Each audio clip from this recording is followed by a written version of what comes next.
January's here. Go ahead. The transfer window is open. And we've not really had a chance to discuss transfers because we've not been here for the first week of the window. So we do it now. And who does your club need to sign? And Ped, I promised we'd come back to you on this.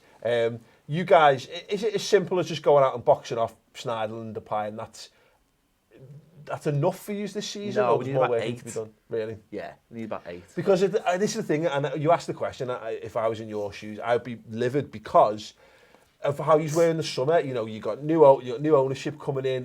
There was promise of all these riches that were going to be available to you. You were going to be able to compete at the top end, and basically fucking nothing happened. We've moved from 11th to 7th. What are you talking about? Yeah, for now. I spent 30 million on Velassi. Yeah. He's injured. Yeah, I know, but they've still done the business. 30 to fucking reconstruct his leg. Can you believe that? It's like 12 months out or whatever. No, he's finished. Next year. It's finished. It's a shame. It's finished. So you got to buy? Schneiderlin, straight away. Bought the kid in from Charlton. That's fucking mental. It's not mental, Mate, is it? 11... this guy can't... How much did you pay for Dele Alli? 5. But what are you saying? Lukeman's Dele Alli? I'm saying we're bringing in a young prospect from a lower division side. No, I get the idea behind it, but for a guy who barely played for Charlton, that's He did play massive. for Charlton. He played 47 times for Charlton. Yeah, but did he? You can use facts to prove anything, I remember can't you? Smalling had played like 10 times when he signed for Man United. How the fuck would we know? There's no way of knowing. There's no way of knowing. Yeah, so, a few more players. Get them in now. That's the problem. It's too late. Arsing about. Can't be done now. Arsing about. Yeah. What do you reckon, Flav?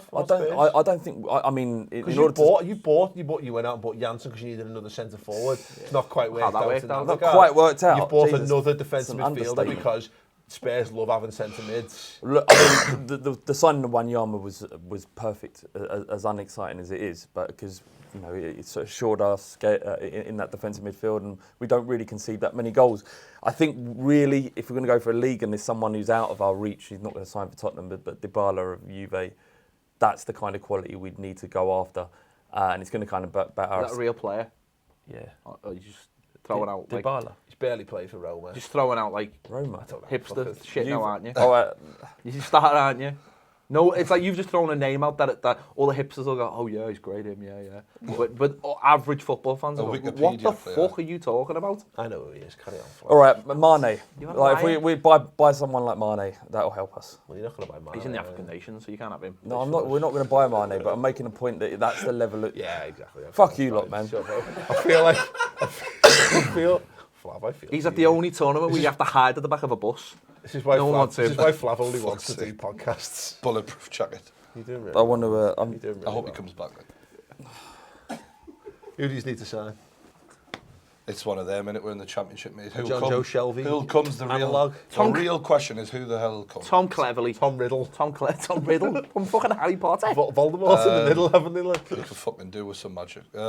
Hey! Joe Shelby, once he's not on the team, it just goes to ratchet, mate. So creativity and a bit of pace. So as linked, you've been linked with McCarthy and Tom Cleverley? We really need to stop relying on Dwight Gale, because, I mean, if anything happens to him, we're fucked as well, really. Yeah. So we need more goals and more people to create goals. Okay. Whoever will come. As far as Liverpool go, we're desperately short on, like, Mane's gone to the African Cup of Nations, and I've got this real fear. It's not bothered me because I've not really thought about it. It's like anything, it's like I'm going to have to pay a mortgage, or I'm going to die one day, and you don't really have to think about that until it's actually facing you. And now I'm looking towards... You wait a couple of years. Why? It does start affecting you. What? Death? Death, yeah. Death. It does, because it's getting comes coached all the time. Yeah, absolutely. So you start feeling about it, you know what I mean? It's me birthday tomorrow. Let me just think I'm a bit... I sometimes wonder, like, when I die, will anyone be there? Like, and who will it be? And they might dance on your grave. It could be someone I don't Pardew, imagine Pardew beats you. You fucking go first, and there's Pards. When I met Mark Bright, because he's obviously, like, high up there, and that, he went, oh, Pardew knows of you, like, he's seen your videos. And I was like, oh, good. Is he a subscriber? Tell him to subscribe. Yeah, tell him to click the subscribe button. Make sure you hit the like button as well, bitch. No, Liverpool need someone who can do, not maybe it'd be nice to have someone as good as Mane, but someone who's got pace. God, can you imagine saying that I can't even imagine having a player as good as Marnie in the team, let alone thinking, well, if we can get someone as good as him as well, that'll be ideal. You still have Faustino Asprey, what are you talking about? I can't even imagine. Yeah, that's a distant memory now. Yeah. But yeah, someone like that, and then I guess another attacker midfielder, and I think we'd be spot on, because what we do is so dependent upon the way we attack and the pressing and the movement and the pace, that when you take 2 players out of that, a lot of it starts to fall down, which it would have any team. You need a goalie as well. No, I think we're fine. I think next season, in the summer, I think we could probably do with either buying a world-class goalie or completely putting our faith in Carrius and seeing him through the bad period.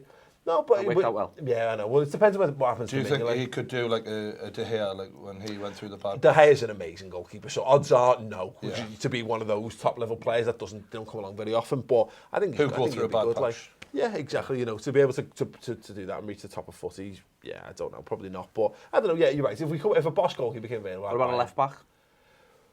Because at some point, James Milner's... Not now. At some point, James Milner's neck is going to outgrow his head, isn't it? It is. It's going to get to a size where... It is. It's just ridiculous how big his neck is. Right, in January, no. I think we're just about all right. I think he's almost like that. They made that man to say to... The crash car man. How many references has that made into the show?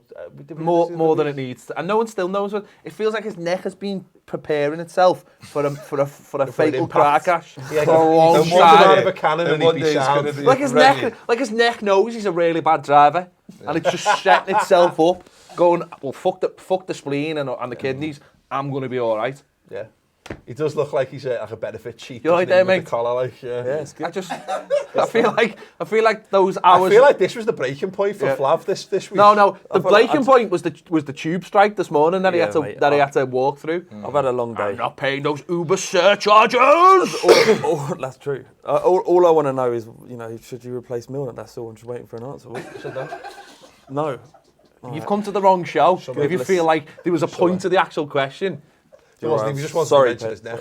Yeah, I just wanted to get the neck in there. Yeah. How do you not see? This is what happens once you move on from a podcast to actually doing proper media stuff. You'll get into this.